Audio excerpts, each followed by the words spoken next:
Só um pouquinho.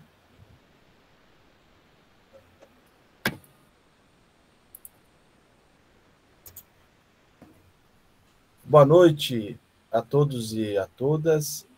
Com muita alegria, muita felicidade nessa sexta-feira à noite, dia 1º de outubro de 2021, programa de pós-graduação em filosofia. Comigo, o professor Cristiano, e com o professor Anderson Dark Ferreira, que é nosso professor do programa. Temos a honra de receber aqui o professor Matheus Raschietti, que vai falar sobre, do modo geral, sobre mística, abrindo o nosso mês da mística medieval no programa de pós-graduação em filosofia. Isso nos deixa muito, muito felizes, né? Um tema que eu particularmente não conheço, então tenho bastante oportunidade de aprender nessa noite, né? A todos e todas, sejam muito bem-vindos ao nosso evento. Lembrando que toda primeira sexta-feira do mês nós temos um evento de filosofia sobre as várias temáticas, né? Esse ano nós já tivemos, entre outros, aí, uma discussão sobre Pierre Bayle na sexta-feira, sobre Leibniz, Descartes, também pelo menos 2 lançamentos de livro, com o professor Narbal e o professor Tosi. Então, nosso canal está sendo bastante movimentado e, felizmente, vocês estão se inscrevendo nos eventos, estão chegando, e nos deixa muito feliz com relação a isso, né? Antes de nós iniciar, lembrando que, para quem não conseguiu fazer, sempre lembrando que a gente tem a felicidade de ter um sistema para fazer as inscrições de nossos eventos, chamado SIG Eventos, onde é uma página pessoal, quem não tem inscrição pode chegar lá e se inscreve no evento que quiser, naquilo que está disponível em relação ao evento, e depois vocês vão lá e colhem um certificado, certo? É assim que funciona, né? As salas, elas geram uma lista, né, dos presentes, certo? A hora que foi, a hora que voltou, se caiu, se não caiu. Então, você não precisa se preocupar com o formulário, basta estar presente mesmo na sala para que possa ser registrado. Então, que vocês estiveram aqui para nós podermos colocar lá no sistema, no próprio sistema, com relação a isso, certo? E sempre, um dia antes do evento, o sistema fecha. Não é possível se inscrever no dia do evento. Só para deixar muito claro para todo mundo. É uma questão que a gente não controla, é um problema da própria universidade, né? Mas também faz parte do nosso planejamento com relação a isso, né? Tá bom? Então, qualquer dúvida, manda um e-mail para o programa de pós-graduação e a gente tira todas essas dúvidas, né? Então, esse é um mês muito rico para o nosso programa de pós-graduação. O professor Matheus está inaugurando hoje uma rodada aliás, uma das 5 rodadas de nossas conversas sobre mística. A primeira vai ser hoje, dia 1º, e a partir da semana que vem, todas as quintas-feiras, das 14h30 às 17 horas. O professor Matheus também vai estar conosco. Salvo engano, deixa eu conferir aqui, no dia 14, né, novamente ele vai estar aqui conosco, certo? Falando sobre o mestre Eckhart, né, a mística do ser e do não ter. Semana que vem, na quinta-feira, o professor Marcos Roberto Nunes Costa, da Universidade Federal de Pernambuco, falando sobre a experiência mística de Deus em Santo Agostinho, uma estrada de mão dupla, formada pelas vias intelectual e contemplativa. No dia 21, o professor José Teixeira Neto, da Universidade Estadual do Rio Grande do Norte. Caicó, né, professor Anderson? Caicó. Isso, né? Vai falar sobre o homem como é que se diz? Capax Dei? Isso. Né? Capax Dei, em Nicolau de Cusa. Nicolau de Cusa. E encerrando, né, o professor Marcelo Martins Barreira, da Universidade Federal de Sergipe, falando sobre a subversão das potências naturais pela contemplação mística em João da Cruz. Então, é um mês extraordinário para nós aprofundar essa temática, que é uma temática fundamental na filosofia, nós vamos ter uma grande oportunidade hoje. Estamos aqui com toda a dedicação, todo o carinho ao nosso programa, né, o professor Anderson, a Dark Ferreira, que está sempre conosco e auxiliando, e é o sujeito capaz de mediar uma mesa dessas, né, e vai estar junto conosco nos nossos outros 4 encontros, né, tendo em vista que ele é a nossa grande referência aqui de filosofia medieval. E conseguiu mobilizar, né, esse montante de professores, essa qualidade desse evento, para que a gente pudesse, então, ter esse mês da mística medieval. Então, novamente, professor Matteu, muito obrigado. Seja bem-vindo à nossa Universidade Federal da Paraíba. Estamos juntos em defesa da universidade pública, de qualidade, por excelência. Sua presença é a prova disso, exatamente que nós temos que manter esse modelo de universidade de pé, se não melhorá-lo, né? E, professor Anderson, a palavra é toda sua. Obrigado, viu? Bom, boa noite a todos e a todas. Sejam bem-vindos nessa rodada de conversas sobre a Idade Média. A gente ficou um tempinho aí, infelizmente, parado por causa dessa confusão da pandemia, e estamos tendo a oportunidade de dar uma retomada em todos os trabalhos que a gente tem de grupo de pesquisa, de tudo. Vamos ter um evento em novembro, final de novembro, início de dezembro, sobre uma semana sobre Tomás de Aquino, né? E ano que vem a gente vai retomar um evento que foi feito há uns 10 anos atrás aqui na UFPB, que foi o primeiro encontro de pesquisadores nordestinos de filosofia medieval. Então, a gente vai estar reeditando isso e vamos estar com alguns projetos ano que vem. Então, para nós, é muito interessante e prazeroso voltar a estudar os temas da filosofia medieval e trazendo algo que, creio eu, num momento de reconstrução e desconstrução que nós estamos passando, podermos escutar um pouquinho sobre essa perspectiva da mística medieval, né, e poder redescobrir esse espaço da mística medieval. Muito se diz ou se fala ultimamente das experiências com Deus, de experiências místicas, etc., e nós quisemos trazer aqui reflexões de cunho filosófico sobre aquilo que a mística medieval nos deixou como legado. E é um prazer hoje imenso começar esse circuito com o professor Matteu. Matteu é um grande amigo já de muitos anos, de muitos encontros de medieval, de muitas ampofes, um colega em que a gente já sentou e discutiu muitos textos, muitos autores, e é um prazer muito grande poder estar hoje aqui com o Matteu discutindo temáticas de mística.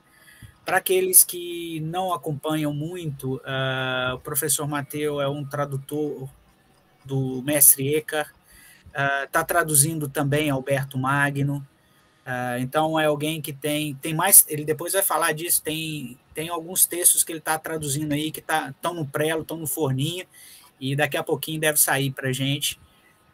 O professor Matteu, ele fez o mestrado dele em 2004 na Unicamp e o doutorado dele em 2008 pela Unicamp também. Trabalhou de maneira direta com das pessoas que eu considero mais humanas dentro do campo da filosofia medieval e mais rigorosas também, que é o professor Carlos Arthur Ribeiro do Nascimento, que nos propiciou, somos todos meio que discípulos dele. Eu não fui orientando direto dele, mas ele me ajudou a fazer o meu projeto de mestrado quando eu concorri lá na PUC do Rio Grande do Sul. E é um prazer, o Matteu é além de grande amigo, um grande pesquisador, e creio que hoje a gente vai poder abrir com chave de ouro esse evento, escutando um pouco da mística medieval e aprendendo um pouco mais sobre esse período que alguns ainda no Brasil insistem em julgar o epíteto de Idade das Trevas, e a gente vai ver que não teve nada de trevas, né? Então, professor Matteu, seja bem-vindo, fique à vontade, a casa é nossa e esperamos que em breve a casa possa recebê-lo, não só virtualmente, mas presencialmente, para a gente tomar um chimarrão, um vinho, uma cerveja, comer um peixinho à beira-mar e você conhecer um pouquinho a nossa cidade e a nossa universidade. Tá? Seja bem-vindo. Vou passar a franquear a palavra para você, Matheus. Muito obrigado, boa noite a todos, a todas. Eu fico lisonjeado com esse convite do Anderson.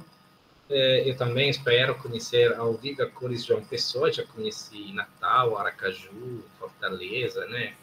Eu sou italiano, eu venho de Vicenza e também sou nordestino italiano, né? Que é a região do Vêneto, mas enfim. Eu gosto muito do Nordeste, enfim, onde é muito mais fácil e tem mais, assim, recepção deste tema que é a mística. Então, agradeço muito pelo convite. Eu acho que nessa conjuntura que nós estamos passando no Brasil e nas universidades, falar de mística é um ato subversivo. Na realidade, os místicos sempre foram olhados assim, de soslaio, né? Porque estavam sempre naquele limiar entre ortodoxia e heterodoxia. Sobretudo nesse momento em que o nome de Deus é do absoluto nomeado em vão, em defesa de projetos que são totalmente contrários ao que o absoluto, Deus, como queiramos chamá-lo, enfim, teve para nós, homens e mulheres. Então, a mística nos ensina, primeiramente, que sobre Deus tem que se calar antes de falar, né? Quando o professor Anderson me chamou, aí eu dei um título que, inclusive, apareceu sobre o Tratado sobre a Unidade do Intelecto de Alberto Magno, que eu traduzi e está prestes a ser publicado, né, em versão bilíngue. Só que depois, vendo que a temática era mística, eu pedi para ele assim de mudar o título, digamos assim. Mas o autor é o mesmo, é Alberto Magno, tá? Só que não vai ser o Tratado sobre a Unidade do Intelecto, algo que nós poderíamos fazer, quiçá, no futuro, né? Quando também sair a publicação dessa obra traduzida. Hoje eu vou falar sobre a importância do corpus dionisíaco na vida e na obra de Alberto Magno. Como o professor Anderson bem introduziu, eu me formei na Unicamp, só que eu não fui orientando o professor Carlos Artur, ele foi meu professor de medieval, eu fui orientando do saudoso professor Benjamin, né, colega de Carlos Artur, ele já falecido, né, e eu pesquisei sobre Mestre Eckhart. Eu vou fazer um pequeno merchandising, né? Então, esse aqui é o livro que eu publiquei pela Paulus em 2013, Mestre Eckhart, um mestre que falava do ponto de vista da eternidade. No dia 14 eu vou falar mais sobre a mística eckartiana, né? Sempre na Unicamp, eu publiquei na coleção de textos didáticos, que está esgotada, o Anderson, mas a mesma editora, que é uma editora de São Paulo, que vai publicar o Tratado sobre a Unidade do Intelecto, vai fazer uma outra publicação desse texto de interpretações medievais do Nus Poieticos, né, de Martin Grabmann, sempre sobre o tema do intelecto. E de Alberto Magno, a Paulus publicou em 2017 o Tratado sobre a Prudência, traduzido por mim, né, em português. Porque quando me dei conta, foi uma vez uma doutoranda que me pediu se eu traduzia, eu tinha acabado o doutorado, estava sendo a fazer, eu me dei conta que sobre Alberto Magno tem muito pouca obra traduzida e tem muito desconhecimento. Aí eu estou me dedicando a Alberto Magno, não deixei de lado Eckhart, porque a minha tese que eu gostaria de depois levar para um projeto futuro, né, é de que Mestre Eckhart foi possível graças a Alberto Magno, né? Tomás de Aquino foi um aluno direto de Alberto Magno, Ulrico de Estrasburgo, os grandes místicos alemães foram possíveis graças ao trabalho de Alberto Magno, né? Então, por isso que é um projeto interessante, que eu estou me dedicando porque eu estou vendo como está precisando assim, de tradução, de obras críticas, enfim. Tá? Então,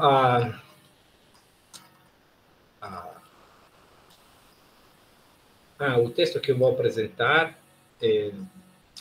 o tema é a importância do corpus dionisíaco na vida e na obra de Alberto Magno. Mas eu vou colocar aqui no chat um link de uma revista, que é a revista Scintilla, de Curitiba, editada pelo amigo Enio Giannini, o volume 17 de 2020, que é sobre Alberto Magno. Eu fiz o editorial, eu traduzi 2 artigos do alemão para o português, do meu amigo Henrik Anzulewicz, que é do Albert Magnus Institute de Bonn, de Alberto Magno e seus alunos, a tentativa de determinação de uma relação. É um artigo muito rico, muito interessante para quem quer se dedicar ao estudo desse autor, dos dominicanos do século XIII, né? Depois um artigo da Alessandra Beccarisi, tem o meu artigo sobre a unicidade do intelecto, e tem também na tradução que eu fiz de uma question, né? A questão sobre a visão de Deus na vida ultraterrena, né? Então, eu vou colocar à disposição de vocês, né? Para quem quiser, enfim, pesquisar, tá? E agora eu vou compartilhar com vocês esta minha exposição. Dá para ver? Sim. Muito bem. Obrigado. Então, eu não sei, depois vamos poder deixar espaço para perguntas, mas se alguém tiver algumas questões, assim, pode me interromper, não tem nenhum problema, tá bom? Muito bem. Então, Alberto Magno é conhecido na história da filosofia medieval como Doctor Universalis. Universalis porque o conhecimento dele e a publicação de obras que ele realizou durante sua longa vida, que parece que nasceu em 1200 e faleceu em 1280, né? E tratava sobre obras tanto de filosofia, de teologia, de botânica, de óptica, enfim. O conhecimento dele era realmente universal, né?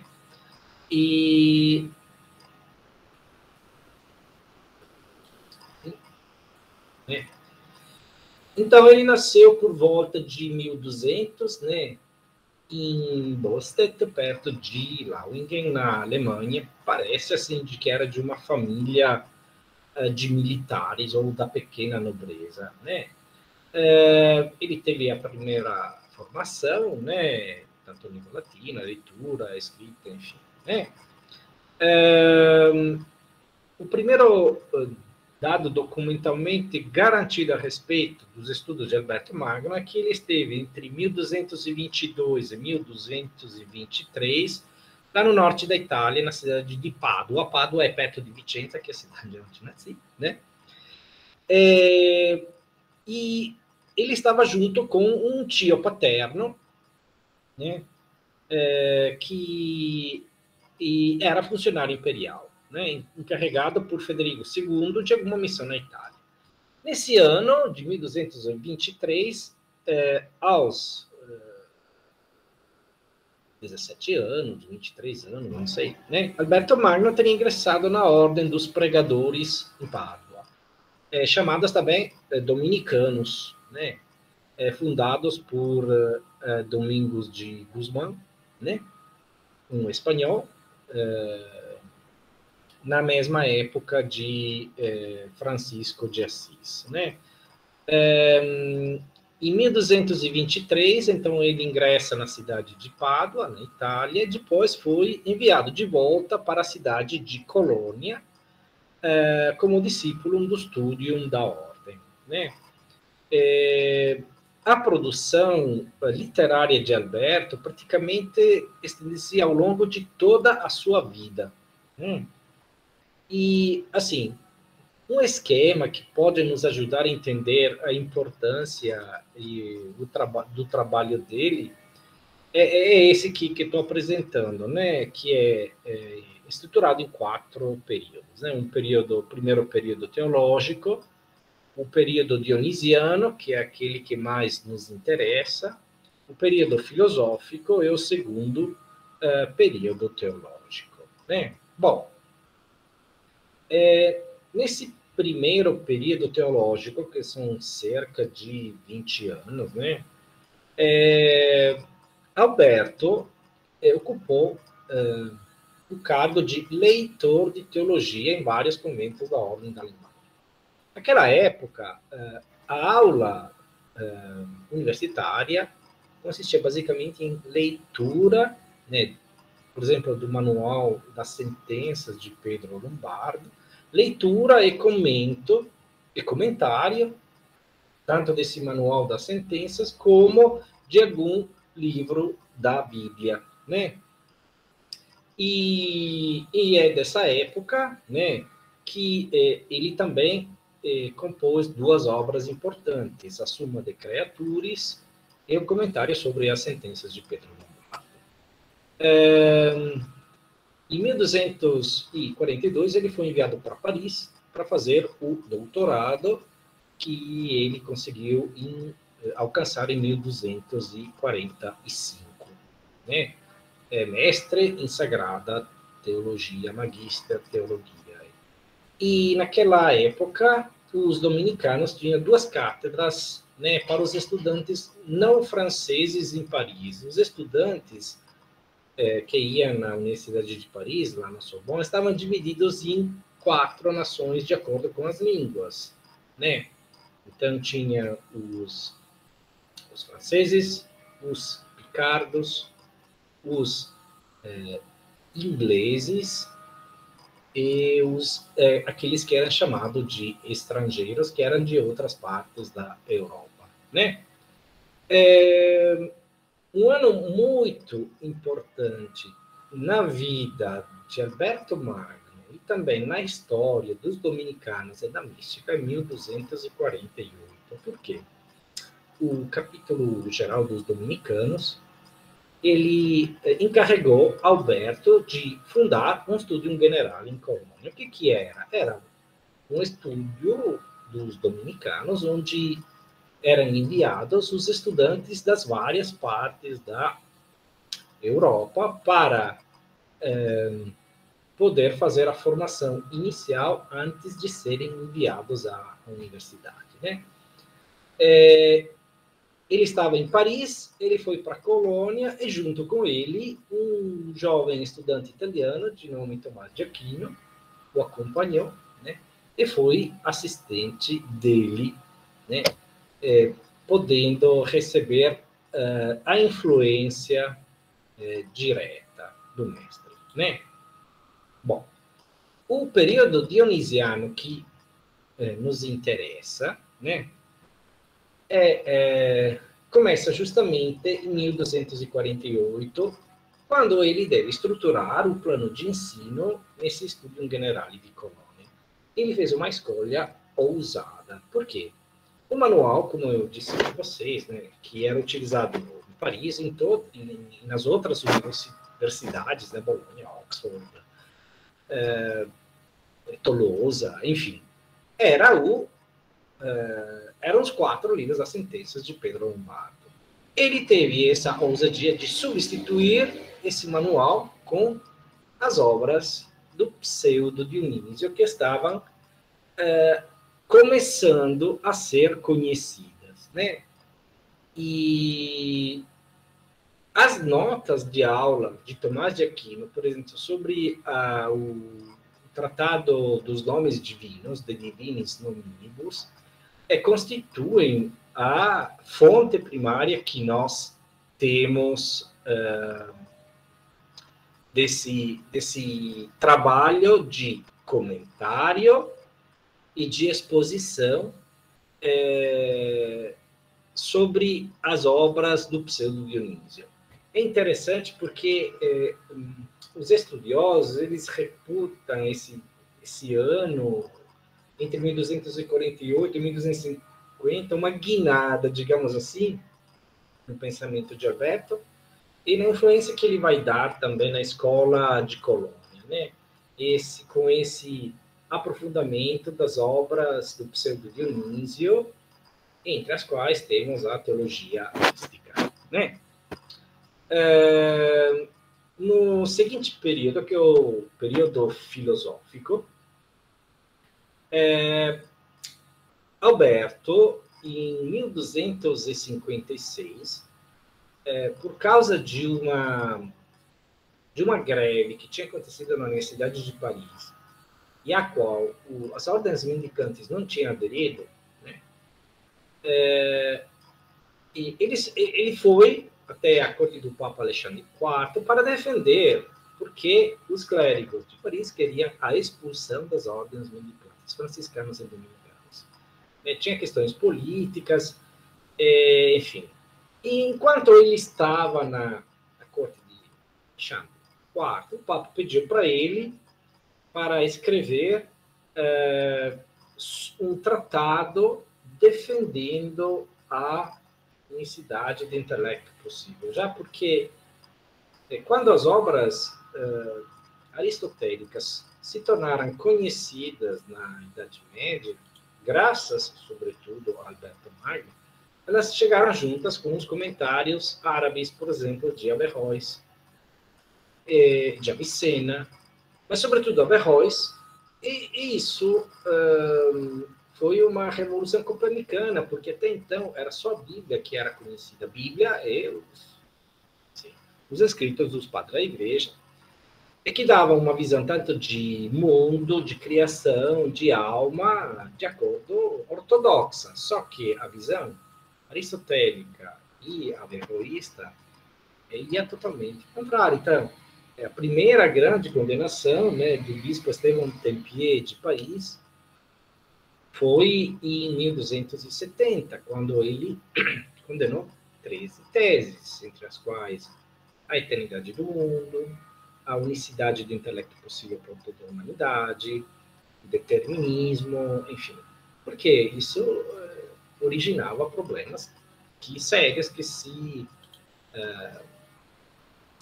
chocavam com a ortodoxia, né? Até as obras de Aristóteles foram proibidas de serem ensinadas, né? Até entrar, de fato, no currículo da Universidade de Paris em 1255. Vocês podem ver que ele teve uma atividade também política de mediação, né, entre os cidadãos, né, da cidade de Colônia e o bispo Conrado de Hochstaden, né? Esse foi o grande período caracterizado pelo pensamento filosófico dele, né? E aí depois nós encontramos como último período, né, o segundo período teológico, enfim, né? Em que ele, por exemplo, escreve em 1270 sobre os 15 problemas de Quindecim problemáticos, e também reverte sobre a questão do intelecto possível, questão do intelecto da alma. Realiza também o acordo de paz, né, entre o arcebispo, esta vez Engelbert, e os cidadãos de Colônia. Um ano antes de morrer, ele escreve seu próprio testamento, e no dia 15 de novembro de 1280, encerra sua vida, né? E ele morreu e está sepultado na igreja do convento de Colônia, né? Desde meados do século XV, o nome de Alberto Magno foi colocado entre os doutores da igreja. Contudo, é interessante que Tomás de Aquino, ele foi declarado santo 5 anos após a morte dele. Portanto, se ele nasceu em 1279, em 1284 já tinha sido declarado santo por João 22, o mesmo Papa que condenou por heresia mestre Eckhart, né? Enquanto, né, Alberto Magno foi beatificado, então declarado bem-aventurado, apenas em 1622, quer dizer, 342 anos depois da sua morte, né? A partir dessa data, mais um longo tempo, 309 anos antes que Pio XI, em 1931, o canonizasse. Então, mas por que demorou tanto assim, né, a ser declarado santo Alberto Magno e Tomás de Aquino apenas 5 anos? Enfim, tem várias explicações. O professor Alessandro Palazzo, da Universidade de Trento, meu grande amigo, ele me disse que naquela época, 1930, estava entre as duas guerras, não tinha nenhum santo que defendesse os cientistas, enfim, então acharam a figura de Alberto Magno. Tá? Enfim, então essa aqui é uma breve exposição sobre a vida dele. Vamos passar agora a conhecer como se deu a recepção do Corpus Dionisíacum. Espero que todo mundo entenda. Corpus Dionisíacum significa as obras, né, do pseudo Dionísio Areopagita. Pseudo Dionísio, por quê? Porque até 1800, esse autor siriano, que escrevia em grego, foi identificado com um personagem que aparece no capítulo 17 dos Atos dos Apóstolos.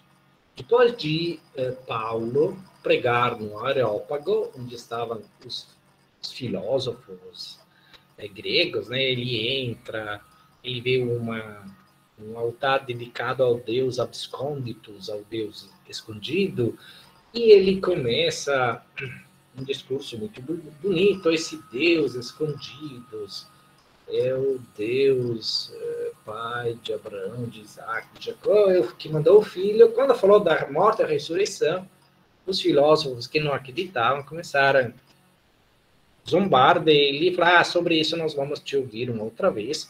E no final do capítulo 17, que ficaram com ele o Dionísio e algumas mulheres, né? Esse Dionísio teria sido o primeiro bispo de Atenas. Só que, na realidade, é um caso de pseudo-epigrafia, quer dizer, atribuição a um nome de uma realidade que não é o Dionísio. Por isso que se chama pseudo-Dionísio Areopagita. Alguém fala também Dionísio pseudo-Areopagita.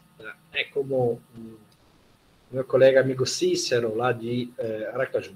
Tudo bem, tá? É só para indicar que ele não é o verdadeiro Dionísio Areopagita. Bom, esse corpus de escritos, né, se originou na encruzilhada entre um neoplatonismo pagão tardio e o pensamento patrístico, e mais especificamente entre as problemáticas cristológicas e místicas que caracterizaram o Oriente cristão entre os séculos IV e V.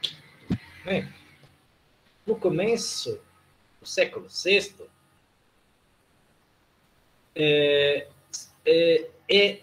que são identificadas as antigas citações desse corpus, composto de 4 tratados e 10 cartas, às vezes são 12 cartas, enfim. Bom, a primeira citação foi no começo do século VI, em ocasião de um colóquio em Constantinopla, em 533, né? No qual os monofisitas eram aqueles que defendiam a presença em Cristo de uma única natureza, que era a divina, né? Eles aduziram alguns testemunhos a partir das obras dionisianas, cuja autenticidade fora questionada pelo bispo Hipácio de Éfeso, né? Só que as dúvidas relativas à ortodoxia dessas obras desapareceram logo, né? Primeiro, graças a João de Citópolis, que era o patriarca de Jerusalém entre 516 e 524. Em seguida, graças também a Máximo Confessor, um monge e teólogo cristão. Ele foi servidor civil, ajudante do imperador bizantino Heráclio, porém, ele desistiu da vida política e se dedicou ao monasticismo. Ele se chama confessor porque ele sofreu pela fé cristã.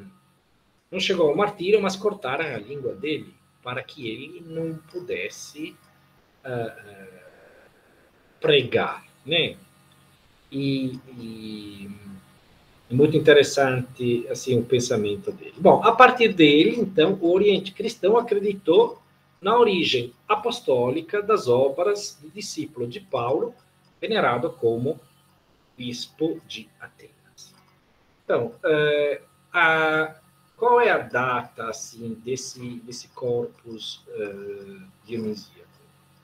Tem os estudiosos, né, demonstraram a dependência do quarto capítulo do Tratado do Divinis Nominibus, sobre os nomes divinos, né, que trata o problema do mal, da obra De Malorum Subsistência de Proclo sobre a questão do mal, né?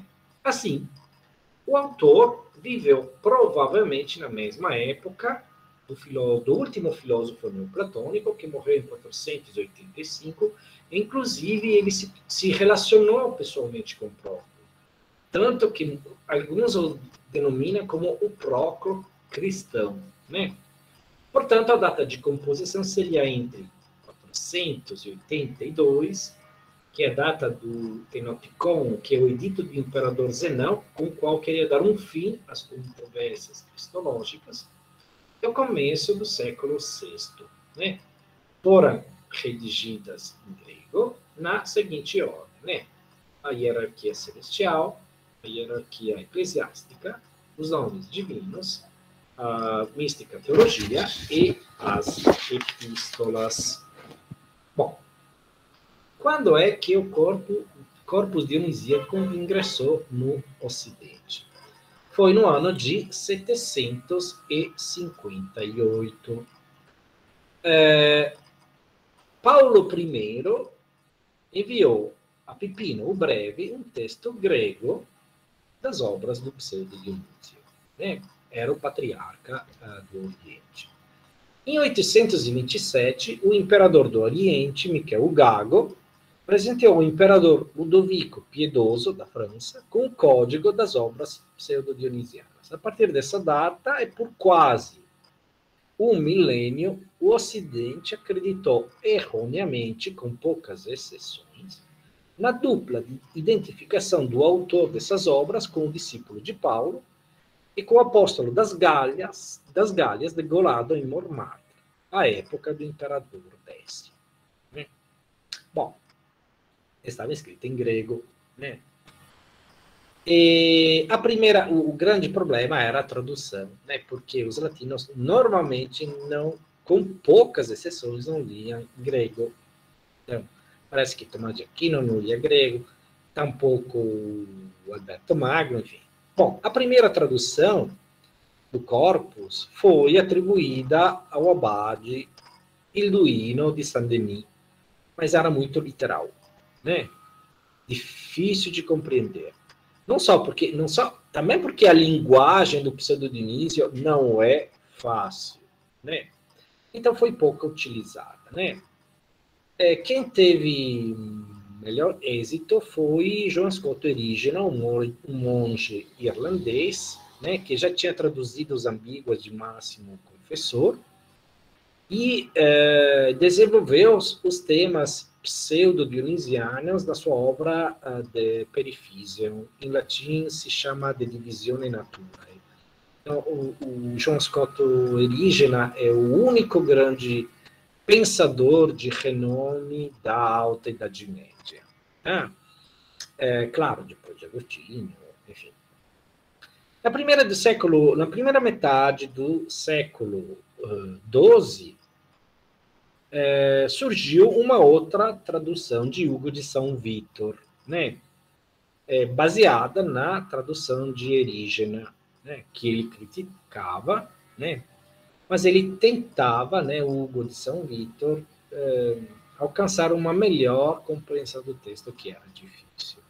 Na segunda metade, sempre do século XII, João Sarraceno apresentou uma reelaboração do texto erigeniano, que foi a base dos comentários de Alberto Magno e também de Tomás de Aquino para a obra de Divinis Nobis. Eu traduzi também o comentário de Alberto Magno à Teologia Mística, do Pseudo Dionísio, né? E vou deixar para o ano que vem já ficar. E ele utilizou como base essa tradução do João Sarraceno, né? A compendiosa Strazio de Thomas Gallo, né, o abade de Vercelli, no norte da Itália, foi uma espécie de paráfrase, né, da tradução de Sarraceno. Teve um papel importante porque apresentou, né, a figura do pseudo Dionísio aos latinos, e isso exerce uma influência na mística medieval, né, tornando acessíveis os escritos pseudo-dionisianos à espiritualidade dos séculos sucessivos, né. Na mesma época, Roberto Grossi Testi, né, um franciscano inglês, né, também se debruçou sobre o corpus dionisíaco, né. Só que ele traduziu literalmente o texto de Dionísio, né? E como já era obscuro o texto em si, isso também não ajudou muito, né? Enfim, de fato, a tradução do Grossi Testi não exerceu muita influência no século III.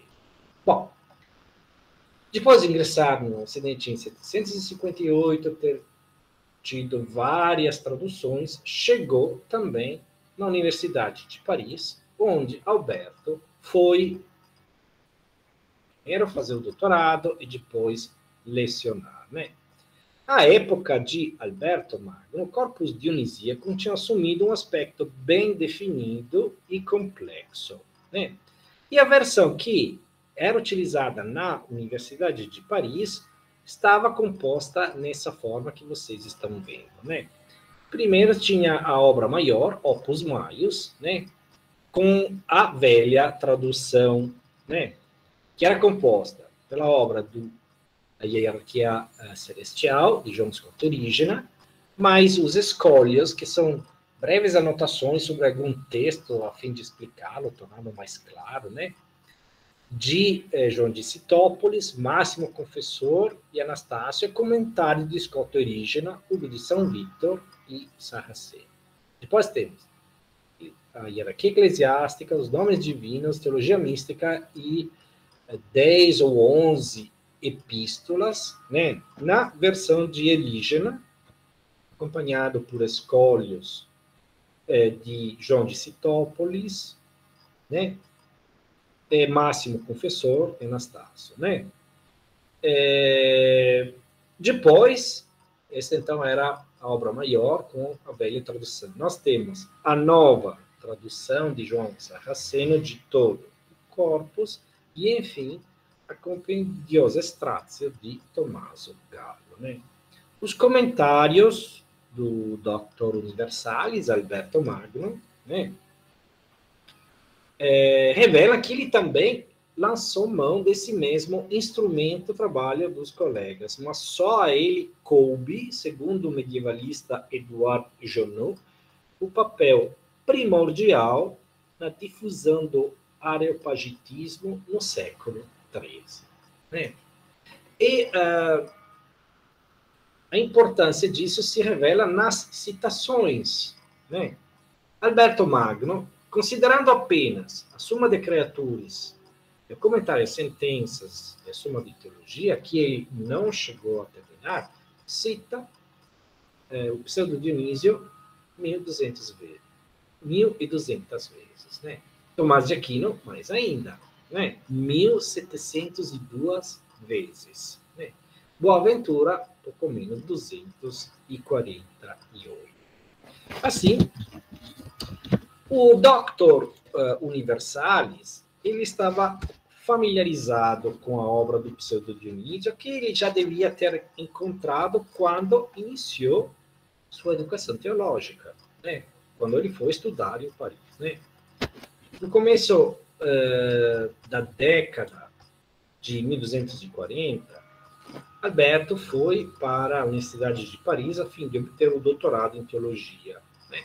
E lá ele teve a oportunidade de testemunhar a estima especial, porque naquela época o Dionísio era considerado o santo nacional, aquele que foi martirizado à época do imperador Décio. Né? Tem, inclusive, uma história de que a cabeça dele rolou, né? E depois se vê o corpo que carrega a cabeça, né? Diante dos algozes. Né? Bom, 8 anos mais tarde, então, no dia de Pentecostes de 1248, o capítulo geral dos dominicanos, que estava em Paris, decidiu abrir novos Studia Generalia, porque, assim, eles precisavam cuidar da formação dos pregadores, já que o carisma dele era a pregação para combater a heresia. Né? Então, eles decidiram abrir 4 novos Studium Generalis em Bolonha, Montpellier, Oxford e Colônia. Né? Nas primeiras 3 cidades, Bolonha, Montpellier e Oxford, já existia a universidade. Em Colônia, não. Né? E até 1354, quando foi fundada a Universidade de Praga, o Studium Generalis de Colônia foi a única instituição de estudo universitário presente na Alemanha. Né? Nesse mesmo período, o dominicano alemão, né, deu início à tarefa de comentar todo o Corpus Dionisíaco. Interessante que no comentário tratado da física aristotélica, Alberto Magno ele revela qual é o objetivo dele, né? Tornar Aristóteles inteligível aos latinos. Né? Por isso ele lançou mão de uma grandiosa obra de comentário e explicação dos textos aristotélicos. Ele começou por onde? Pela ética. Né? Pela ética anicômaca. Né? Mas então, embora ele já tivesse começado durante o período parisiense a comentar a hierarquia celestial, né, com o auxílio dos comentários de João Scotto Erigena, né, ele dependia quase exclusivamente das traduções latinas que ele conhecia. Né? Então, ele começou utilizando a tradução de João Scotto Erigena e depois passou para a tradução de João Sarraceno, porque ele achava mais fácil. Né? E aqui nós vamos passar ao próximo, né? Ao próximo ponto, né? Que é o Corpus Dionisíaco como alicerce e inspiração do pensamento albertiano. Né? Segundo o artigo do Henryk Anzulewicz, Alberto Magnus e seus alunos, que eu traduzi, está em português, está disponível na revista Scintilla, né? O Doctor Universal influiu cientificamente, especialmente na Alemanha, sobre sua escola e através da sua escola. Essa é uma frase de Martin Grabmann, um medievalista muito famoso, né, na Alemanha, e estudioso da obra de Alberto Magno, e dos dominicanos que pertenciam a assim chamadas escolas de Colônia. Né? Bom, a vida e as obras dos seus alunos imediatos e discípulos posteriores testemunham isso. Né? Por exemplo, Ulrico de Estrasburgo foi um aluno direto de Alberto Magno. Teodorico de Freiberg, e com certeza mais da Esterreca, com certeza não foram alunos diretos, mas eles estudaram em Colônia e eles respiraram, né, a influência de Alberto Magno. Né? Então, Ulrico de Estrasburgo, ele escreveu uma obra monumental, né, uma Suma de Teologia. Ele não chegou a terminar, né, que é a obra maior e mais completa do neoplatonismo alemão originado por Alberto, né, cuja publicação iria aprofundar essencialmente a compreensão do pensamento albertiano e, ao mesmo tempo, iluminar em muitos pontos as ideias ainda um pouco obscuras dos traços substanciais neoplatônicos da mística de Mestre Eckhart. Né? Junto com o Mestre Eckhart, na Universidade de Paris era professor Teodorico de Freiberg. Né? Esse foi o maior representante do antitomismo alemão. Né? Mas nele, a orientação neoplatônica e científica de Alberto encontrou um representante bem característico. Né? Segundo Deliberá, o legado que ele deixou foi uma experiência do pensamento. Aquilo que os renanos buscaram, escreve Deliberá, depois de Alberto, foi pensar o pensamento. Se a filosofia alemã pode ser considerada uma filosofia do espírito, a teologia renana, sua precursora, foi uma filosofia do fluxo de pensamento. Quais são, então, as características do pensamento de Alberto Magno, inspirado e baseado no corpus dionisíaco? Primeiramente, o princípio teológico, segundo o qual, né, ele não estava apenas intimamente conectado com o modo de pensar do pseudo-Dionísio, mas era essencialmente inspirado por ele. E essa inspiração foi esmiuçada detalhadamente nos escritos albertianos, de acordo com o sistema teológico, filosófico, estruturado em 3 níveis, correspondente à origem, à autorrealização e à destinação de cada ser criado individual. Né? E aí, quem tiver um pouco de conhecimento pode reconhecer, né, os 3 momentos neoplatônicos, né, da permanência, moné, né, da prodos, que é a processão, e do retorno, que é a epístrofe. Bom,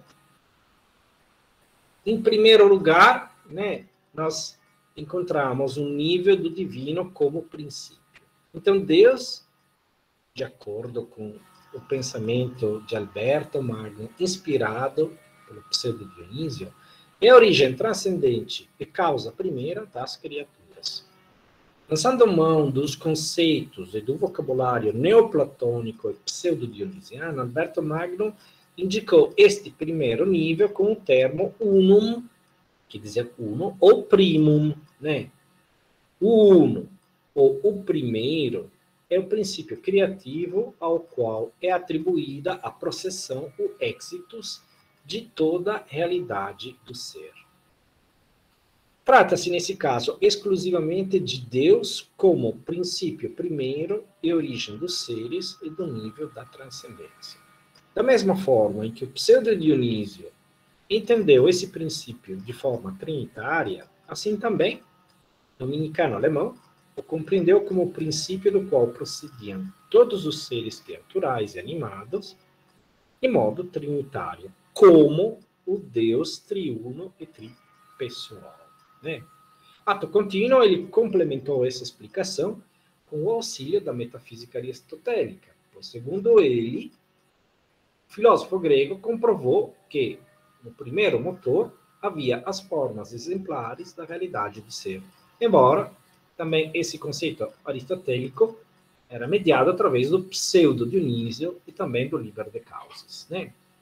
O Liber de Causis, ele, durante a Idade Média, ele foi atribuído erroneamente, né, a Aristóteles, mas foi o próprio Tomás de Aquino que descobriu que esse Liber de Causis, que está traduzido em português pelo Jean Terregen, né, de Fortaleza, mas esse aqui dá muita explicação, então só vamos citar. Né? É muito interessante esse Liber de Causis. Né? Bom, a estrutura teológica, então, do pensamento de Alberto, que é correspondente ao modelo neoplatônico do seu pensamento, integrou em si a filosofia aristotélica,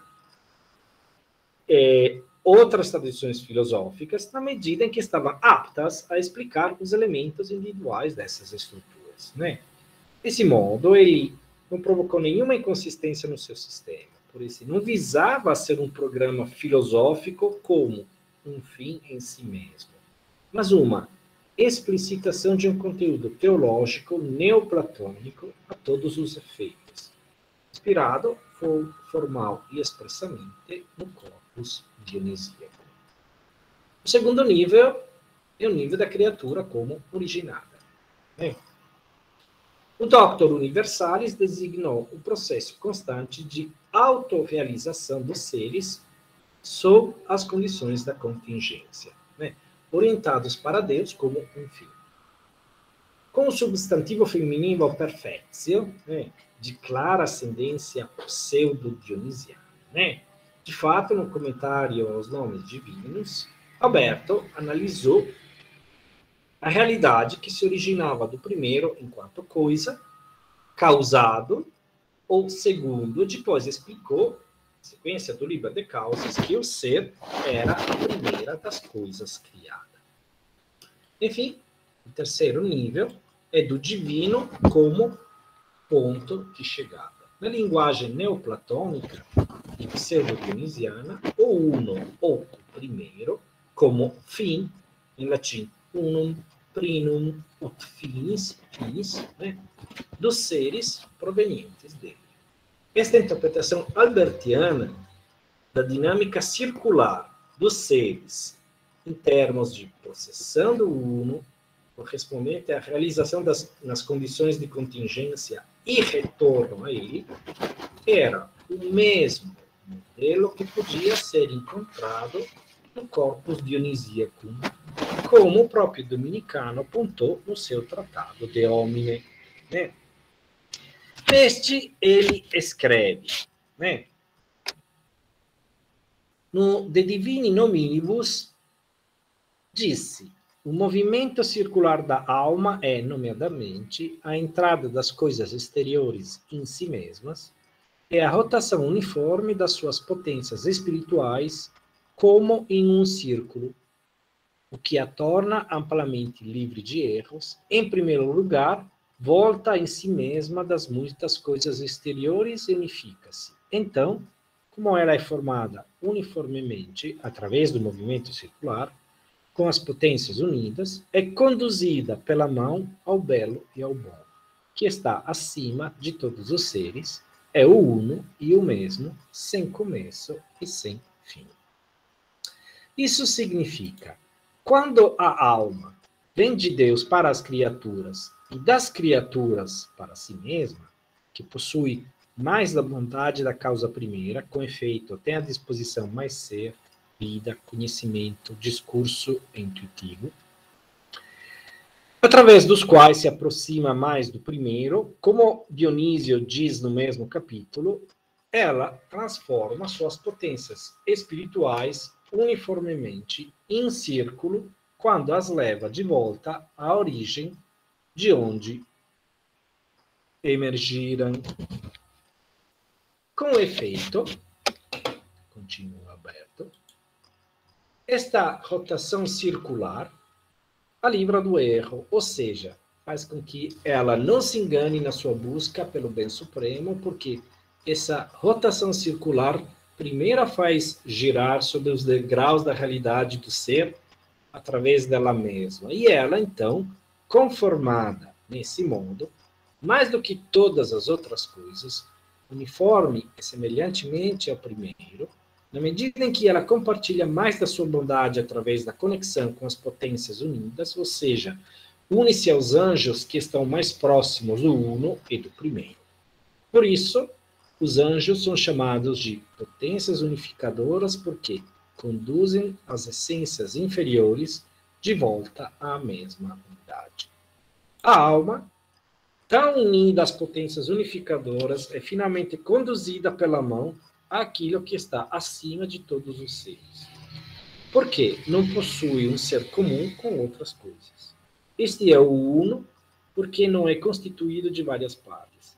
E o mesmo, porque não há nele nem mudança, nem sombra de variação.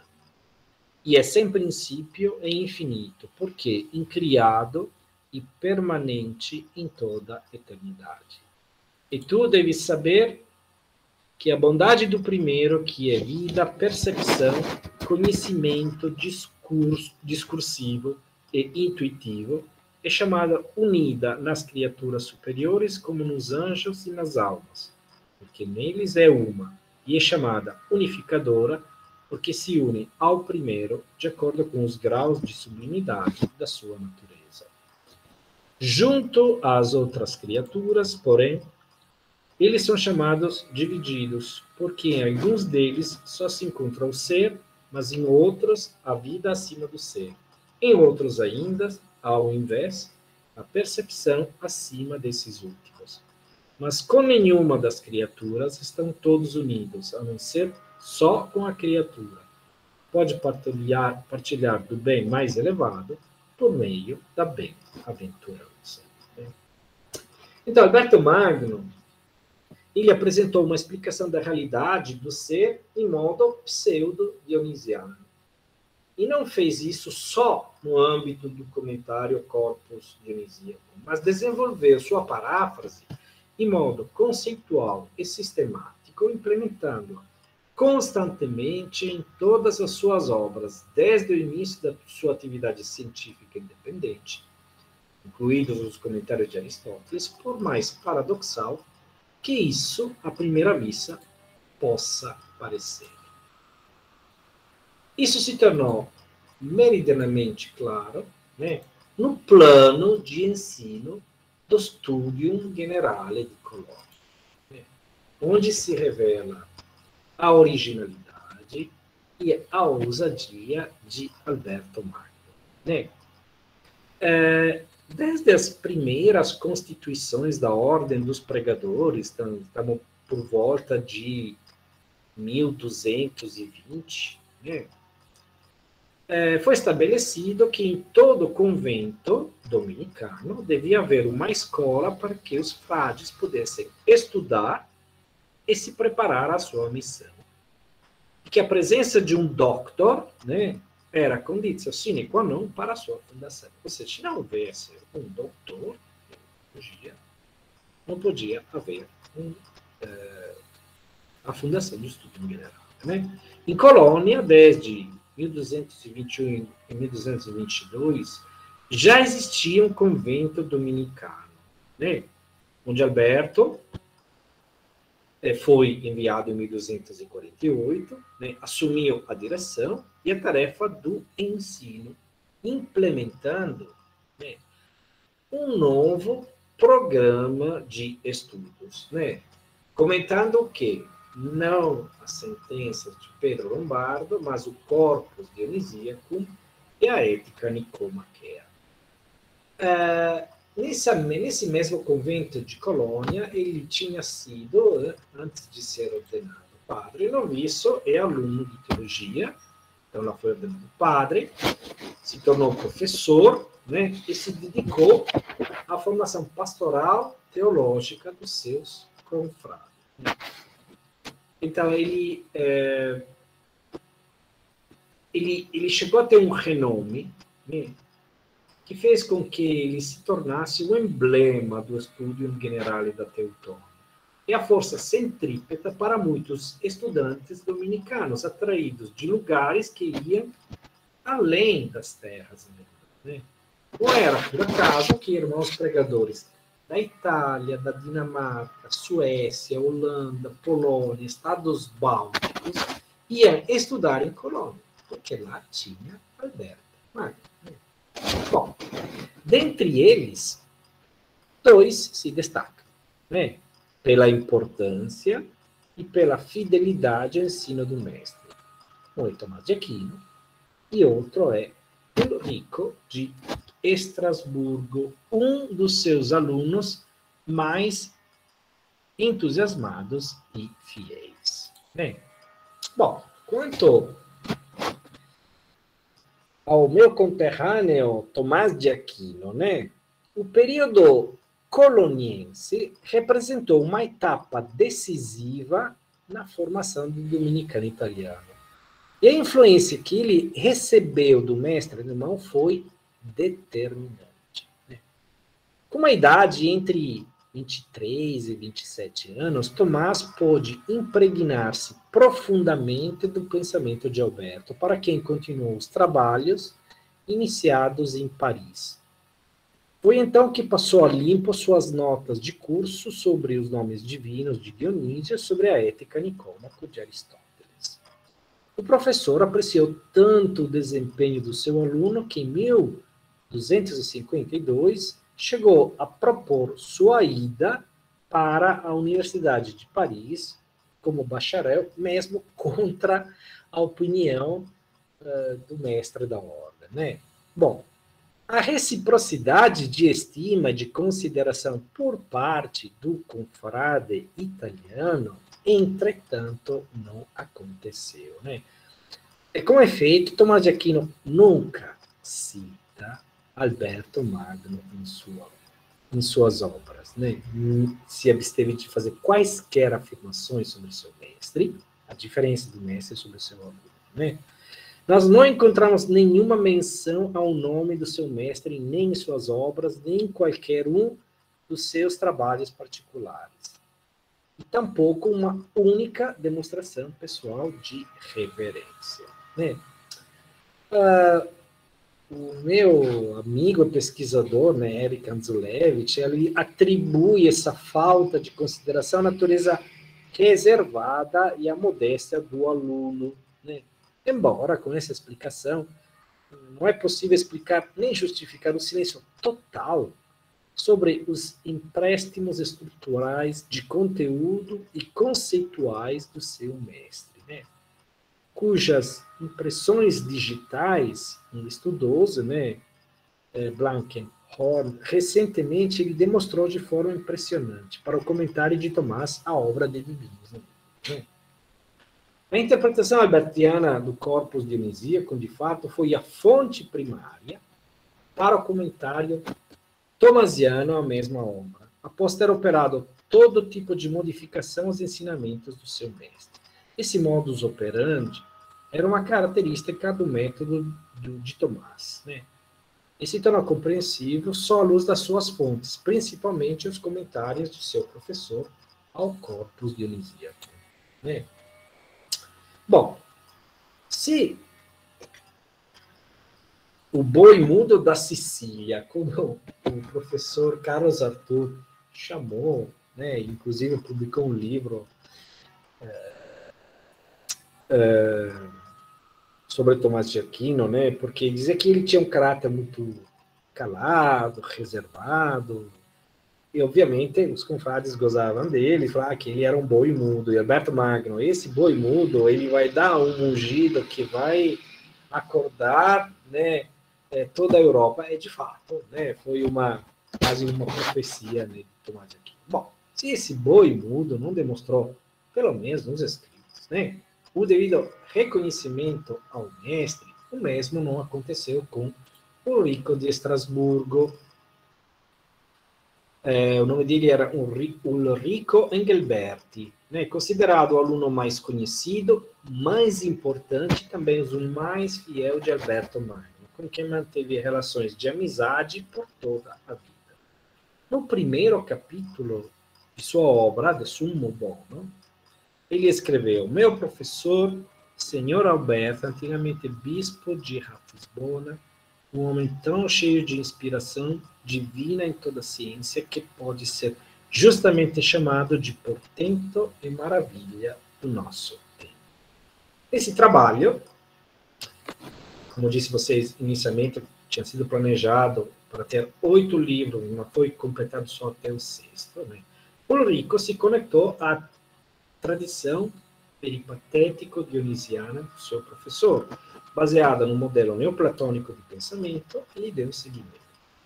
Fato que foi evidenciado também por Alessandro Palazzo, esse meu colega e amigo da Universidade de Trento, né, que publica muito material sobre o Ulrico. Né? Citando Alessandro, a fonte mais citada no De Summo Bono, que supera inclusive a Bíblia, é a Opus e a obra de Alberto Magno, mestre de Ulrico. Além de uma relação pessoal mais direta e afetiva, Ulrico demonstrou ser também um admirador e um seguidor do mestre. E suas posições, às vezes, o colocavam no lado contrário a Tomás de Aquino. Isso era evidente em relação à orientação neoplatônica do seu pensamento, à compreensão do primeiro princípio de seus atributos, à determinação da relação entre teologia e filosofia, à compreensão da teologia como ciência afetiva, à assimilação das teorias do intelecto alimentadas nas fontes aristotélicas e persiano-islâmicas, a teoria neoplatônica da emanação e a teoria da iluminação.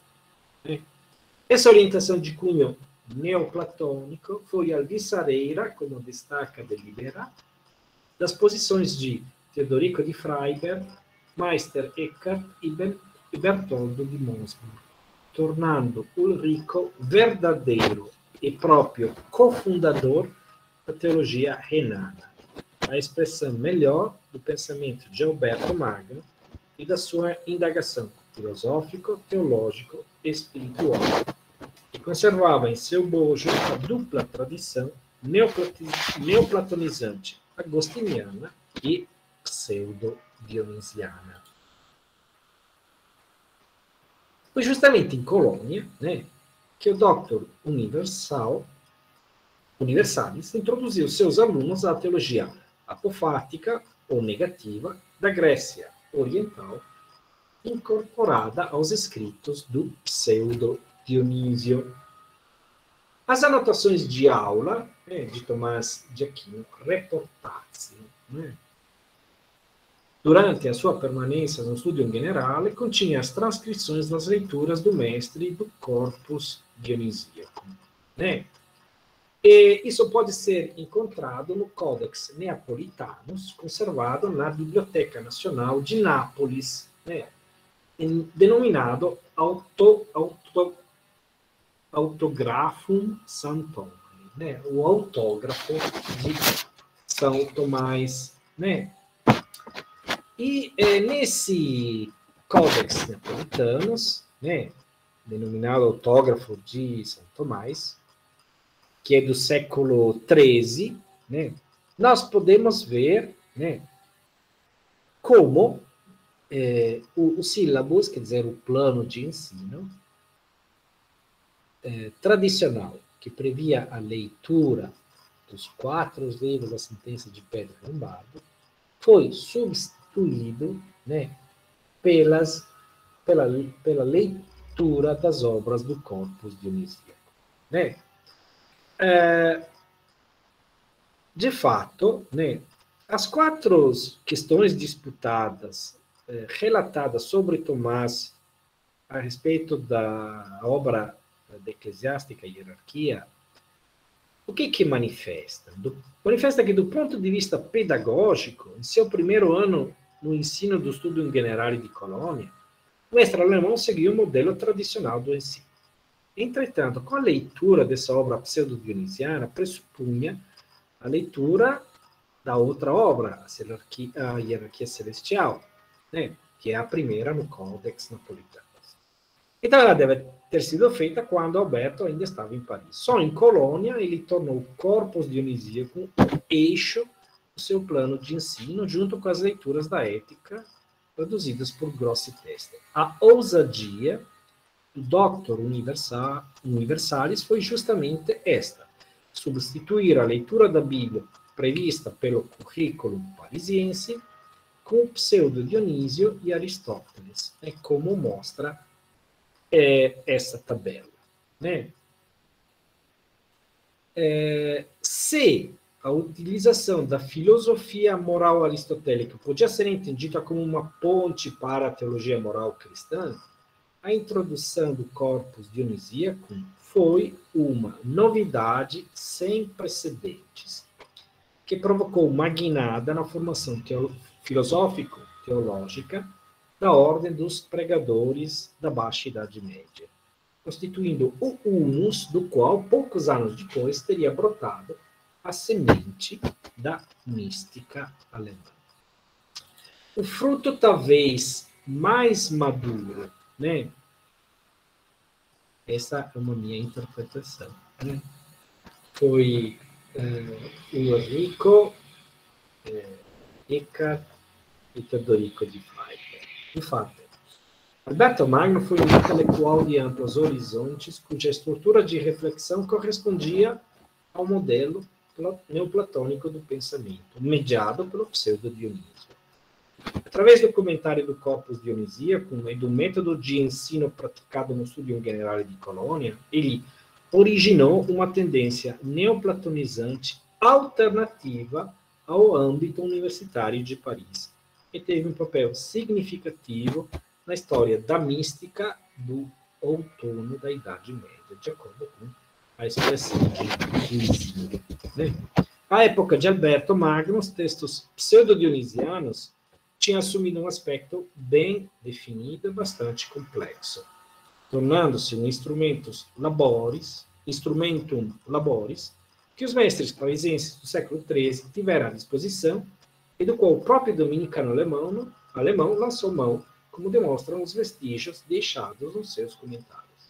Mas só ele, o Doctor Universalis, foi quem melhor de qualquer outro soube interpretar as instâncias mais autênticas do Corpus Dionisíaco, ainda que nos parâmetros da tradição teológica latina. As inovações no âmbito do ensino que ele introduziu no Studium Generale di Colônia, a saber, o estudo do Corpus Dionisíaco e da ética aristotélica, foram determinantes para o legado que deixou à posteridade. Sem sua ousadia, com efeito, não teria existido nem um teólogo do porte de Tomás de Aquino, nem um místico especulativo do tamanho de mestre Eckart. O fruto, talvez, mais maduro da escolástica dominicana alemã.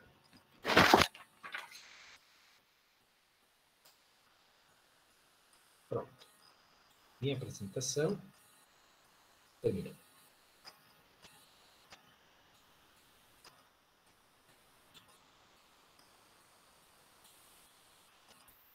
Desculpa, tava o microfone desligado, Matheus. Nenhum problema. Bom, a gente tem muita coisa, muita informação, né? Para os alunos, para aqueles que fizeram Medieval 2 comigo, alguns desses autores, Medieval 1 e Medieval 2, né? Alguns desses autores aí que o professor Matheus colocou e falou, a gente já viu. Mas o interessante, eu acho que o que nos dá um panorama diferente é justamente entender esse elemento específico do Corpus Dionisíaco e a maneira com a qual ele será assumido, principalmente por Alberto Magno. Então, uma coisa que talvez para os alunos, Mateus, não fique claro, e talvez isso aí já até adiante um pouquinho, mas creio que seria um esclarecimento legal para eles, é a perspectiva de explicar aqui a questão dos renanos, né? Porque o pessoal tem muita dificuldade de estar situando isso, essa terminologia principalmente, historicamente, e começar meio que a mapear isso aí para entender a mística renana e a consequência disso em ECA. Muito bem. Então, eu não fiz uma apresentação detalhada do pensamento do Pseudo Dionísio, que influenciou muito a questão da mística. Bom, a obra mais breve, mas aquela mais densa do corpo, a última em ordem de apresentação, é a Teologia Mística, né? A palavra mística aparece apenas como adjetivo. Na Idade Média, parece que não existia o termo mística como substantivo, mas como adjetivo, teologia mística do Pseudo Dionísio, né? Aqueles que depois foram considerados místicos, tanto homens quanto mulheres, como Eckhart, ou Marguerite Porete, enfim, São João da Cruz, Teresa d'Ávila, eles não tinham consciência de serem místicos, né? E mística vem de um verbo grego mion, que é o ato de entreabrir os olhos, né? Então, é a chamada também teologia apofática ou negativa, que procede por negações. Essa é uma herança diretamente do neoplatonismo, porque o próprio Proclo, Plotino, quando afirmava que o uno que está acima do ser, acima do discurso, ele é indizível, inefável. Você não pode utilizar palavras, termos, porque mesmo que você fala que ele é bom, que ele é o bem, você tem como parâmetro algo material. Portanto, isso não pode ser aplicado àquele princípio que está acima, inclusive, do ser, né? E assim, essa teologia negativa procede por negações. Diz mais o que Deus não é do que aquilo que ele é. Isso influenciou muito a questão dos místicos. Eckhart, por exemplo, né? Nós iremos ver a questão da mística em Mestre Eckhart, que eu reputo um dos frutos mais maduros da escola albertiana. Foi graças à introdução, né, do pensamento neoplatônico, do Pseudo Dionísio, mas também de Proclo, Plotino, Liber de Causis, enfim, que influenciou esses autores para que eles, por exemplo, adotassem essa teologia negativa, né? Enfim, há uma crítica, por exemplo, também na bula de condenação de Mestre Eckhart em Necro Domínico, de que ele, por exemplo, não teria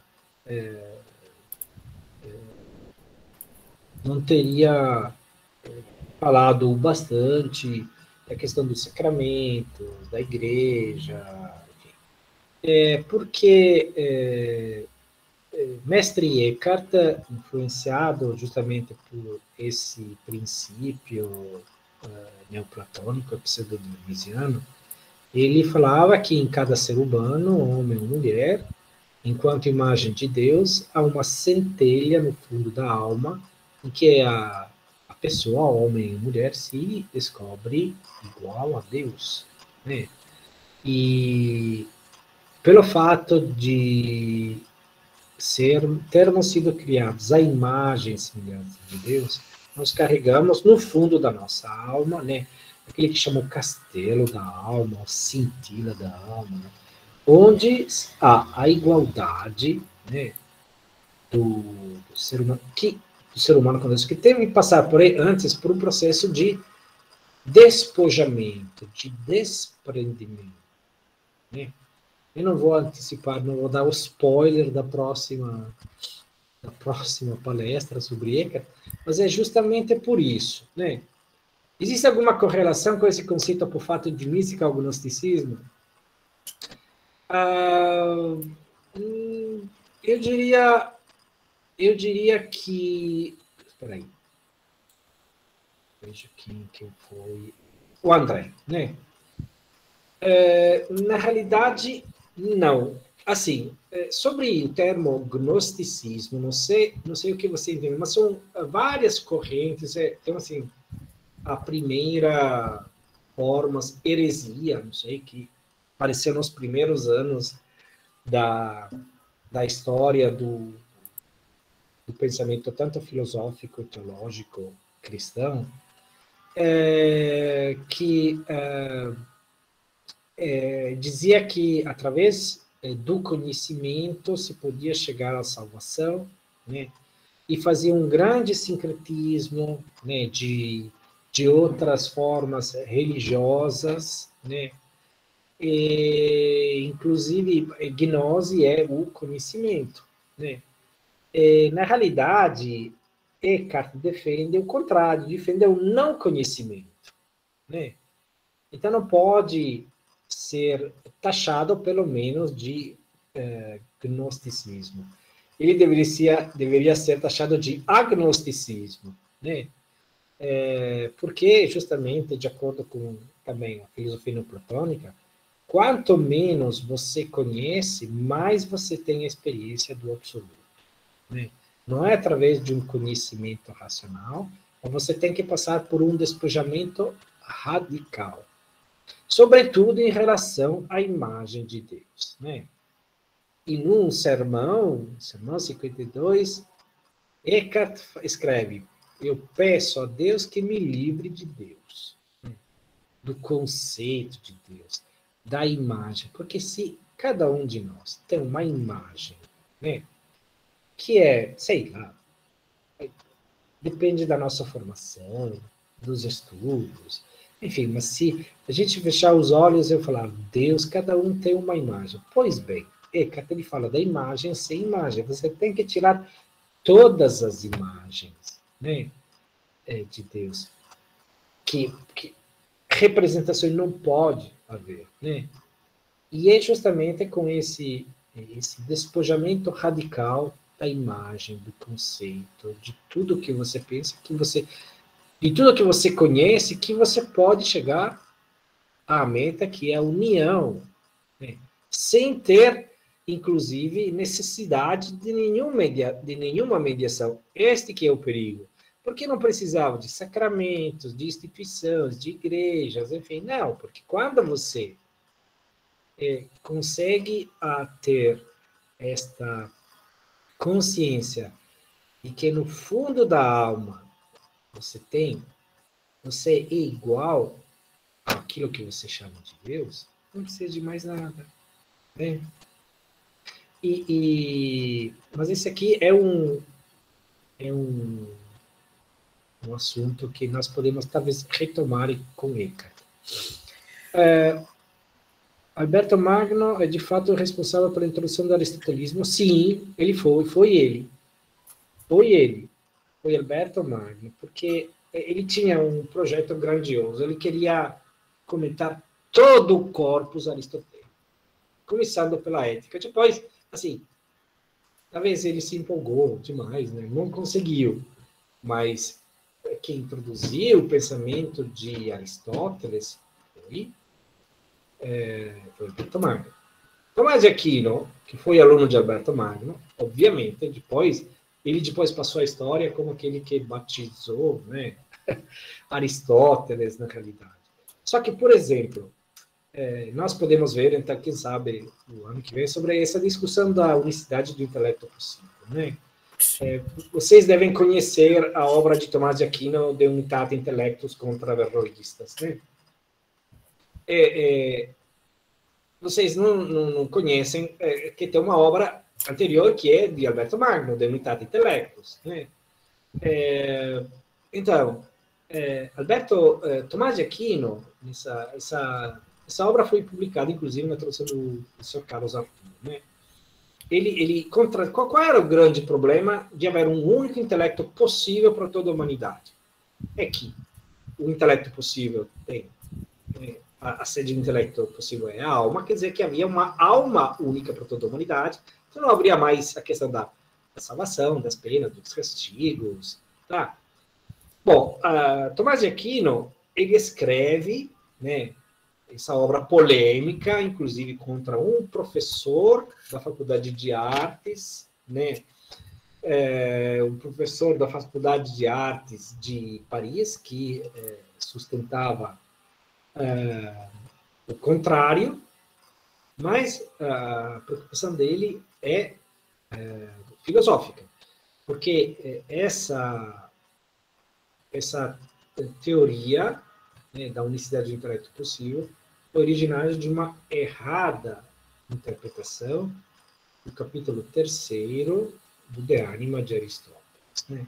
Esse professor se chamava Siger de Brabante, e ele dava aula na Faculdade de Artes, dava aula de filosofia, e ele provavelmente teria passado como anônimo ao longo da existência dele se não tivesse sido Tomás de Aquino, que ele assim, foi o único, ele não citava tão explicitamente os adversários dele, mas com Siger, sim, ele fez questão. Bom, Alberto Magno, ao contrário, na obra dele, ele também combate esse erro, né, dizendo que há uma pluralidade, porque, de acordo com a teoria aristotélica, em cada ser humano há um intelecto agente e um intelecto possível, né? Não um único intelecto possível para toda a humanidade, que nós poderíamos pensar como essa inteligência artificial, né, que recolhe todos os pensamentos de todos os homens, as mulheres, em todas as latitudes, enfim. Ele trata isso como,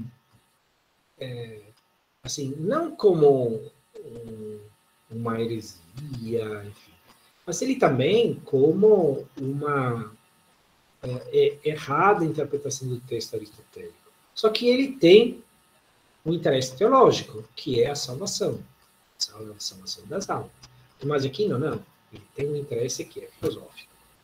E é interessante que Alberto Magno, depois eu vou retomar, quando ele coloca na primeira parte dessa obra as opiniões que defendem a unicidade do intelecto, ele colocou também argumentos dele, né?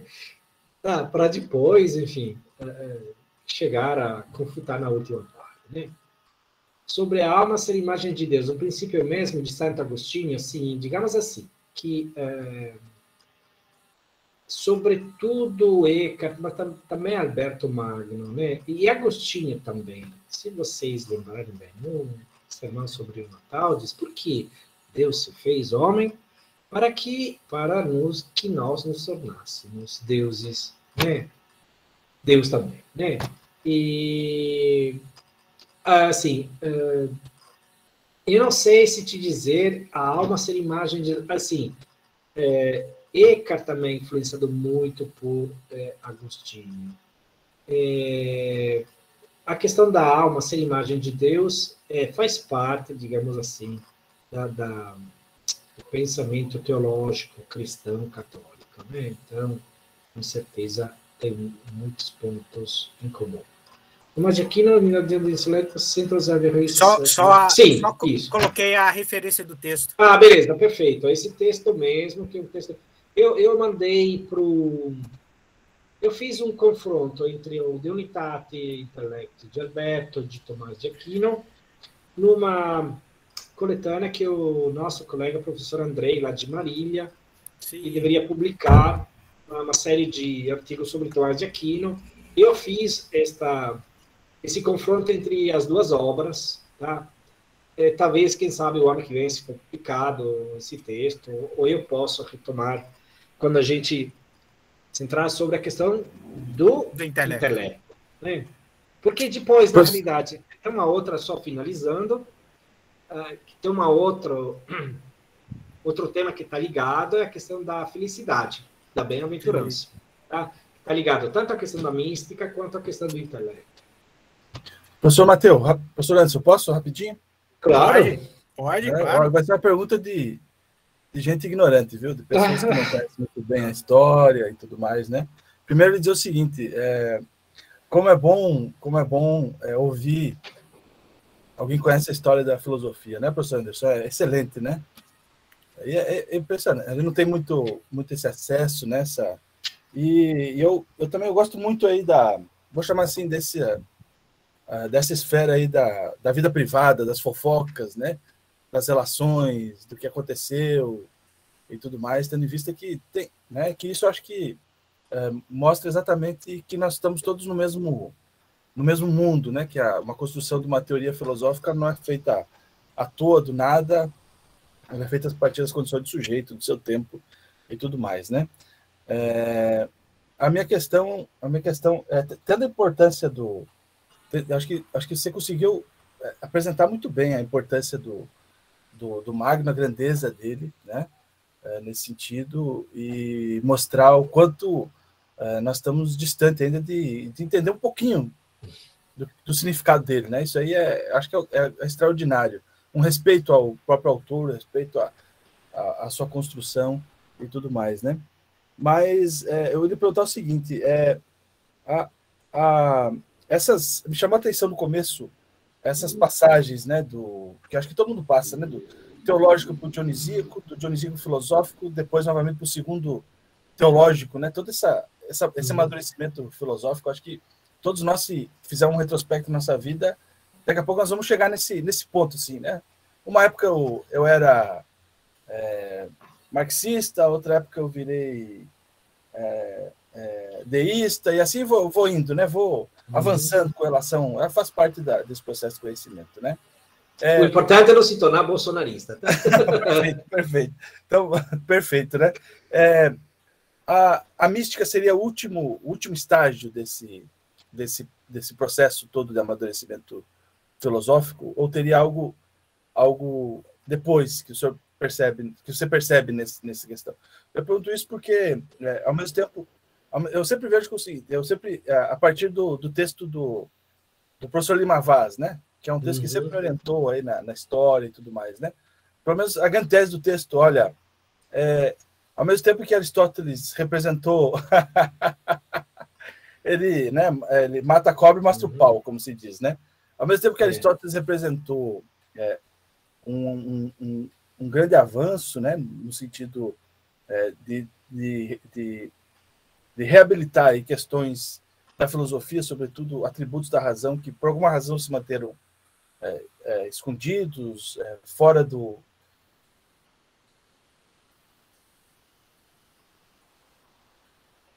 Cristiano, fora do internet, espectro, eu acho, né? Que caiu aí. O retorno de Aristóteles... A gente não escutou a sua pergunta, não, Cristiano. Ah, sim. A última parte. E agora? Melhorou um pouquinho? Agora a gente voltou a escutar. Tá. Sim, então, tem uma questão aí que me chama a reabilitação do pensamento de Aristóteles no Ocidente, né? Ao mesmo tempo em que a intenção, me parece, é fortalecer um certo pensamento religioso, né? Existe essa intenção, mas me parece que também representou o começo do fim de uma determinada forma de pensar, né? Que vai dar início à modernidade e tudo mais, né? Nesse ponto. Então, a mística seria, de certa forma, uma reação, exatamente, uma tentativa de se resguardar, então, desse pensamento aristotélico, que pela exigência da sua razão, da sua lógica, ele vem trazendo novos ares aí para o pensamento, né? A mística seria esse último reduto. É só essa questão aí, professor. Então, sim. Eu digo assim, não me parece assim. Alberto Magno teve um papel muito importante, porque ele delimitou muito bem os âmbitos epistemológicos da filosofia e da teologia. Ele teve uma visão para frente do tempo dele. Numa época em que a teologia dominava tudo, ele dizia, não, temos que delimitar bem os âmbitos. Quando se trata de medicina, não adianta perguntar para Agostinho, não, tem que perguntar para Galeno. E ele, assim, mesmo considerando sempre a filosofia como anquila teologia, como a serva da teologia, mas, enfim, ele deixava muito bem distintos os planos epistemológicos da filosofia e da teologia. Então, cada um no seu quadrado. Tá? E essa a grandeza dele, né? Não rebaixar a filosofia, mas sim garantir a ela a devida importância e o devido reconhecimento. Quanto à questão da mística, eu pessoalmente acredito que, assim, Alberto Magno, justamente com essa guinada do pensamento através das obras do Pseudo Dionísio, ele botou a semente para que depois nascesse a mística alemã. Né? Esse período que é chamado também da filosofia do espírito medieval, porque depois os alemães, aí você, tanto o Hegel, quanto o Schopenhauer, o próprio Heidegger, enfim, todo mundo cita e utiliza Eckhart. Né? Eckhart fala do nascimento de Deus, do Abgeschidenheit, enfim. Inclusive, Eckhart foi um dos pais também da língua alemã, ele cunhou palavras. Não? Então, eu acredito que nós estamos na gênese disso com Alberto Magno. Por isso que, assim, eu me dediquei, assim, mestrado, doutorado, sempre a Eckhart. Depois, quando eu me dei conta, vamos às fontes, assim, se não tivesse tido Alberto Magno, não teria existido Tomás de Aquino, mas nem Eckhart. Né? E entre os dois, obviamente, depois, a teologia católica acabou assumindo Tomás de Aquino, deixou na sombra Alberto Magno, né? E para mim, se deveria... se você pensar em questão de publicações, mas os próprios dominicanos não fazem isso. Assim, interessante, mas por quê?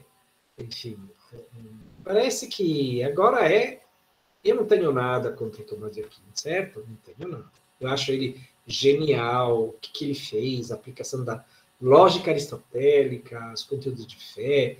Mas, assim, na própria Suma de Teologia, a estrutura é neoplatônica, né? A questão de Deus, o princípio, depois de termos o Cristo, que é a processão, e depois o homem que volta, né? Moné, podose, epistrofé, enfim. A estrutura é platônica. E onde que ele aprendeu? Com quem? Alberto Magno. Então, qual é o problema que não se conhece? Porque não tem traduções, tem fontes críticas. Procura artigos em português sobre Alberto Magno. O que você acha? E, infelizmente, se você não traduz em português, o pessoal não lê. A gente tem várias coisas. A gente tem, por exemplo, agora o Matheus está começando a traduzir muita coisa, mas nós sempre tivemos aqui o professor, por um bom tempo conosco, o professor José Ricardo Pierpaoli, que saiu da Argentina e veio aqui para o Brasil. Tudo o que o Pierpaoli publicava, ele publicava em alemão. Então... Ele não publicava em português nem em espanhol. Ele publicava em alemão. E foi um dos responsáveis por parte da edição crítica, né? Por alguns volumes lá da edição crítica que o pessoal está preparando. Sobretudo a questão da política. Né? Enfim, não, mas eu não conheço pessoalmente. Mas tem um artigo que está publicado na revista, né? Mas tudo bem, eles vão estudar na Alemanha, Volta aqui e publica em alemão. Obrigado. Ou seja, na Alemanha tem já um monte de material, porque nós precisamos, e alguém trouxe em português, em espanhol, enfim. Sem isso, não dá para ler. Não dá. E eu tenho, bom, enfim, tentando dar para o pessoal um panorama com a perspectiva do que vai estar aparecendo. Aristóteles, ele é o livro que eu coloquei do professor Deboni vai dar para a galera uma visão melhor sobre isso. Mas Aristóteles é o grande nome do século XIII, com várias interpretações que vão existir de Aristóteles, mas indubitavelmente o responsável por um viés mais sóbrio de interpretação de Aristóteles vai ser Alberto Magno. Com certeza. E de Alberto Magno aí nós abrimos o caminho. Se nós quisermos ficar na filosofia mais centrada, mais mediana, etc., tá Tomás de Aquino, que fundamenta toda uma tradição que o cristianismo vai assumir a posteriori. E se nós quisermos pegar ou iniciar algo que o cristianismo fica conhecido, que é a mística, começa com essa visão de Alberto Magno. Se cristaliza em Mestre Eckhart, que, como o professor Matteo falou, vai colocar todo mundo lá para frente para falar. Hegel, Heidegger, no Mística Medievalia, Heidegger vai falar diretamente, Mestre Eckhart. Né? Então, nós vamos observar que ele foi a fonte não só da interpretação racional ou das categorias aristotélicas que permitiriam entender as fontes racionais, como ele também foi uma nova forma de leitura das fontes neoplatônicas. Exato. E isso criou a mística, que vai desembocar, a gente vai ver isso, a gente vai começar com Santo Agostinho, né? Dia 7 agora com o professor Marcos, para a gente entender o peso da filosofia, da razão e da contemplação em Santo Agostinho, mas ainda não fica clara a dimensão da mística, né? Esse dado do apofântico. Você, no dia 14, colocando de maneira específica esse dado, essa leitura do mestre Eckhart. No dia 21, o Teixeira falando sobre Nicolau de Cusa, e aí já começa uma mística diferente, coroando com João da Cruz.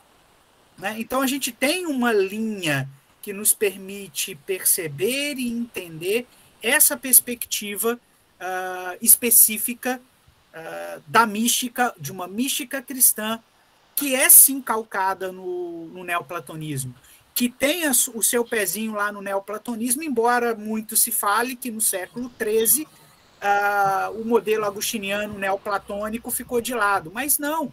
Boaventura, franciscanos, o próprio Tomás de Aquino, como você mesmo disse, a teologia negativa está lá nele, tanto na Suma contra os Gentios quanto na Suma de Teologia. Então, esse, pessoal, para quem está nos acompanhando até agora, é a ponta do iceberg de coisas que a gente quer falar e que a gente quer trazer. E fica agora a promessa, porque eu estou dando uma disciplina agora que eu estou trabalhando, inclusive isso, Matteo, o problema da unidade do intelecto. Né? Então, alguns alunos estão aí, a galera deve estar fazendo os links gerais aí com o que eu falei. Fica a promessa de a gente montar um evento ano que vem sobre a questão da unidade do intelecto. Pegarmos o problema e desenvolvermos isso nos comentários. Fica a nossa promessa para o pessoal aí. De preferência, presencial. Com certeza. Melhor. Aí eu vou conhecer João Pessoa, né? Com certeza, melhor que vai ter. Fica a promessa e a gente lutar e bater no foco aí para que, finalizada essa pandemia, a gente possa fazer esse evento presencial sobre o problema da unidade do intelecto. Pessoal, a pergunta da Larissa sobre, partindo da ideia de que não há um único intelecto para todos os homens, como se dá o conhecimento para Alberto Magno, essa vai ficar a pergunta para a gente estar respondendo no evento da unidade do intelecto que a gente vai fazer ano que vem, se Deus quiser. Exatamente, okay? Só em breve.